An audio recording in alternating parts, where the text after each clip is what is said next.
Steve said confidently. "I built that house, so it belongs to me. Now you have to leave, even though we're splitting up." "I don't think you can manage on your part-time pay," Steve chuckled as he showed her the divorce papers. "My name's Katie. I'm 33 years old. Recently, I got a job working part-time at a nearby supermarket. I married Steve 3 years ago after we met at work and both quit at the same time. I wanted to keep working after we got married, but he wanted me to stay home. So I became a full-time housewife, even though I really miss working. But I kept feeling like I wanted to work outside the house more and more. After a lot of talking, I finally got a part-time job. We want kids, but we haven't been able to have any yet. I really wanted a cat as a pet, but Steve really doesn't like them, so I sadly had to give up on the idea. Steve used to want me to stay home all the time, but he got mad when I started working part-time and started complaining about everything I did.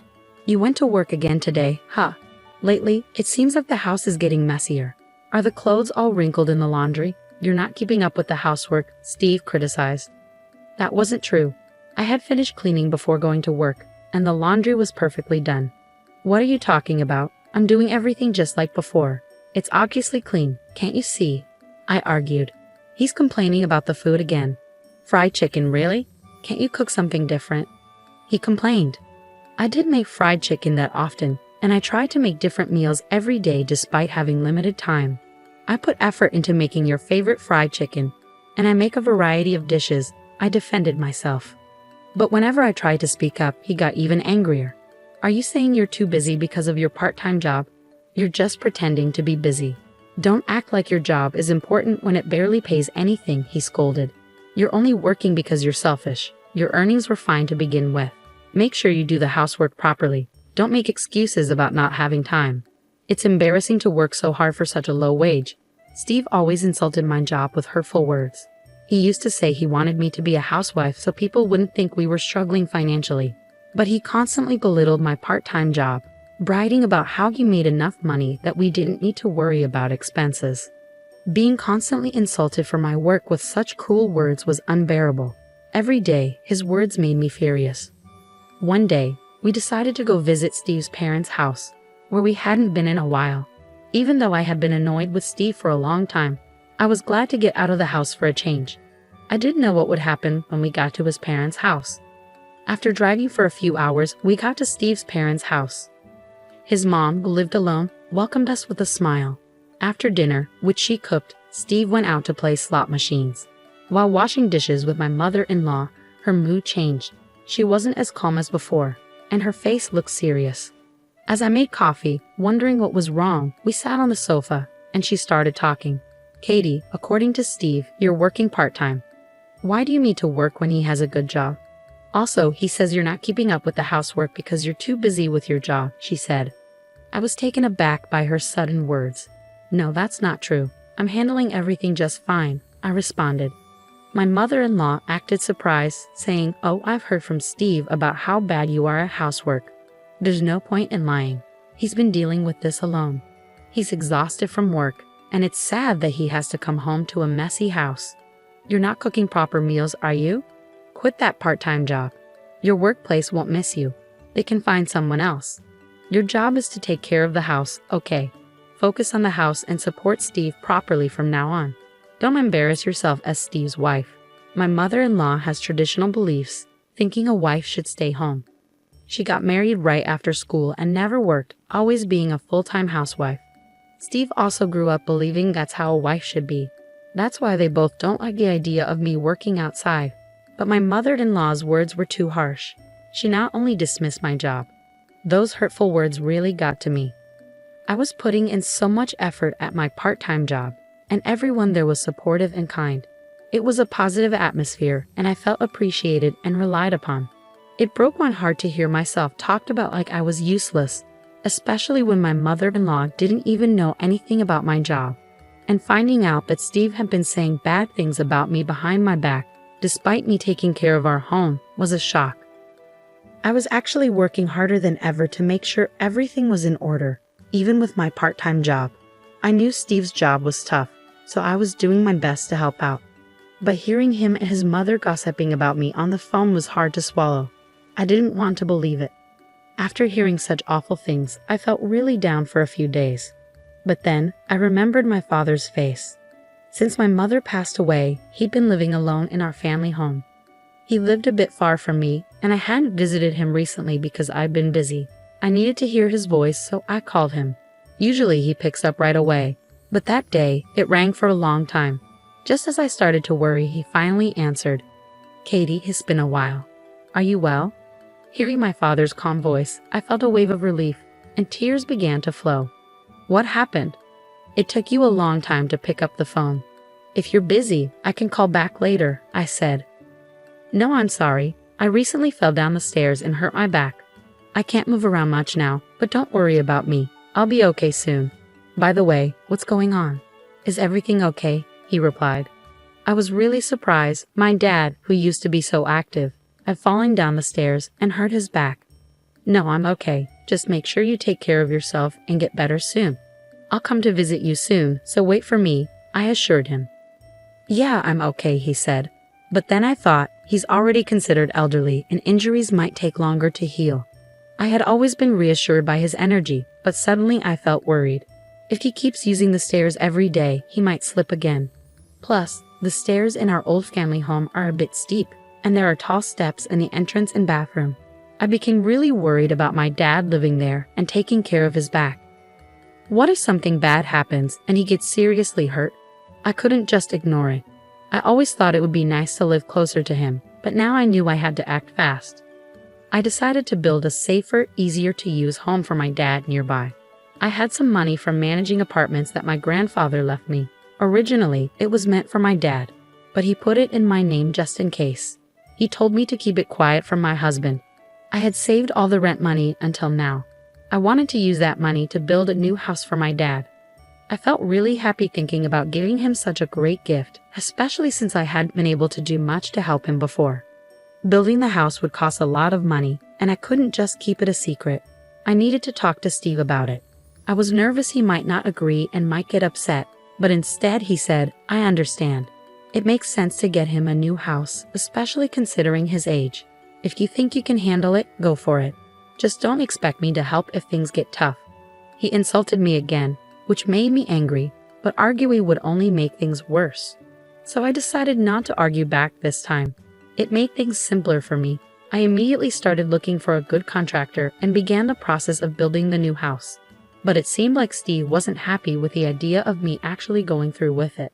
He didn't say anything, so I tried not to pay too much attention to it, but he usually wasn't the type to keep quiet. One day, I was shocked when I went to the bank to take out money for groceries. $3,000 was missing from our living expenses, all taken out at once. I couldn't remember spending such a big amount of money. There was only one person who could have done this. It was hard to believe that Steve would take the money without asking, but it was clear that the money was gone. That night, I confronted him. When I went to the bank today, I saw that $3,000 was taken out from our living expenses. "Do you know anything about this?" I asked. Steve arrogantly replied, "I gave it to my mother. You said you were going to build a house, so you must have been saving up somewhere, right? $3,000 isn't a big deal." I couldn't believe what I was hearing. "Why did you give her money? Your mother isn't exactly struggling, is she? And that's our living expenses. It's not fair to give away such a big amount without even talking to me about it," I argued. He snapped back. "What do you know about my mother? She said she needed help. What's wrong with a son helping his mother? Plus, that money was earned by me. How I use it is none of your business. If it bothers you, try earning as much as I do with your part-time job. You can't say anything now, can you? Don't ever complain about what I do again." After shouting at me, he stormed out of the room. I always believed Steve wouldn't betray me, even with his harsh words. It would have been better if he had talked to me about it. Maybe there could have been a better way to help his mother without causing this argument. Did he think I'd say no, or did he not trust me? Instead of our marriage making us closer, it felt like we were growing apart. Steve didn't see anything wrong with using the money without asking. The next day, he acted like nothing happened and went to work after breakfast. I didn't say more because I didn't want another fight, but I couldn't shake this uneasy feeling. Meanwhile, the new house was finally done. Despite the business, the construction company was really helpful, and I managed to build a beautiful house. I asked my dad to pack some of his things. But I didn't want him to strain himself, so I hired movers to handle it all for him. With just 2 weeks left until moving day, I was filled with joy thinking about how I could do something special for my dad in the house I had built. On the day we planned to help my dad unpack in the new house, along with Steve, I tried to talk about the arrangements, but then Steve said something shocking. "Hey, that house isn't for your dad. It's going to be for my mom. I have the right to decide who lives in the house I helped build, so it's going to be my mom," he said firmly. I couldn't believe what I was hearing. In a panic, I replied, "I built that house. It's for my dad. There's no way you, with your part-time job, could have built it. It's my money that paid for it, so don't act so entitled." It seems like he genuinely believed that it was his money that built the house. When we talked about building it before, he seemed fine with the idea. But now it looks like he planned from the start to make it for his mother, not my dad. That's really unfair. Now I have to prove that I used my own money to build it. I had no choice but to tell him about the rental income I kept hidden until now. I decided to come clean about it. "You're making up stories just because you want the house for yourself. If you're going to lie, at least make it believable," he scoffed. He didn't believe me at all and stormed off somewhere. I was at a loss, but I had to make him understand. While waiting for him to return, he came back looking incredibly angry and then said, "You tried to trick me, saying you built that house. You're a liar. That house is mine because I helped build it. You need to leave, even if we break up. I don't think you can survive on your part-time salary." I was speechless at the sudden turn of events. That house was built with my hard work, and being told to leave so abruptly was too much. "Sign this and get out tonight," he laughed as he slammed divorce papers on the table and headed to his room. His part was already filled out. After constantly putting me down, presenting the divorce papers like that was the lowest he could go. He must have done this awful thing to make me feel hopeless.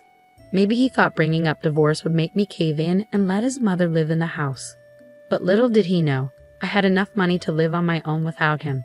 This was the final straw for me. I signed the papers and submitted them, then quickly packed my bags and left for my dad's house. My dad was surprised to see me arriving with so much luggage all of a sudden, but he warmly welcomed me in. After I explained everything that had happened, he patted my back and said, "You've been through a lot. You can stay with me in the new house." That would make me happy. Moving day came and everything went smoothly because I was there. We successfully moved in without any issues. I found it a bit strange that my ex-husband hadn't reached out after causing such a scene, claiming the house was his. But I tried not to worry about it because I didn't want to think about someone I was divorced from. A few days after settling into our new home with my father, something unbelievable happened. There was a commotion outside, and when I looked out the window, I saw a big moving truck parked outside, claiming they were moving into our house. I rushed outside to talk to the movers and figure out what was going on. It turned out that the customer was actually my ex-husband, and he was planning to move in with his mother. They wanted to forcefully take over the house where my father and I were already living. Since we were divorced, he was basically a stranger to me now, and it would be a big problem if they just showed up like that. I felt a chilling kind of fear about my ex-husband's aggressive intentions. I explained the situation to the confused movers and asked them to stop their work. Then I talked to my father and quickly called the police. When I told the police what was happening, they confirmed that the house was my property. Since my ex-husband and I were divorced, he had no right to live there, and entering against my will could be considered trespassing. Soon, my ex-husband and his mother arrived. When they saw the police, they started to panic. It finally dawned on him that I was the one who built the house. But with his mother freaking out beside him and the police bombarding him with questions, he lost his cool and yelled, "What's going on? Why can't I live in this house?" Looking at him, I realized I was done dealing with such a person. But to protect my father and myself, I handed over the final piece of evidence to the police. Although the situation calmed down thanks to their intervention, I later heard that my ex-husband faced serious consequences. He was so serious about living in the house that he canceled his apartment lease and even sold his mother's house, leaving him with no place to go. With a breach of contract fee demanded by the movers and a truckload of belongings, he found himself stranded on the street with his mother. The final piece of evidence I gave to the police was footage of the verbal abuse, essentially domestic violence, that my ex-husband subjected me to. Unable to endure his abusive language any longer, I had installed surveillance cameras to record everything. The footage showed me diligently doing housework while he constantly spewed unreasonable abuse. Using this evidence, I managed to further corner him. I hired a lawyer and sued him, eventually extracting a settlement. The expenses from the moving chaos and the settlement depleted the money he got from selling his mother's house and his own savings. Now, he and his mother are reportedly living in a rundown apartment. Word of this spread quickly at his workplace. Realizing there was something wrong with his character, his colleagues distanced themselves, and now he is isolated and frowned upon by everyone at the company. As for me, I finally got to adopt a cat. My father's back has completely healed, and we're discussing taking a trip with the cat. I also used the settlement money to open a shop dealing with cat goods. It was challenging at first, and there were failures, but gradually customers increased and the business is thriving. Every day is peaceful and truly enjoyable. I never thought that the action I took for my father's sake would lead to my own happiness.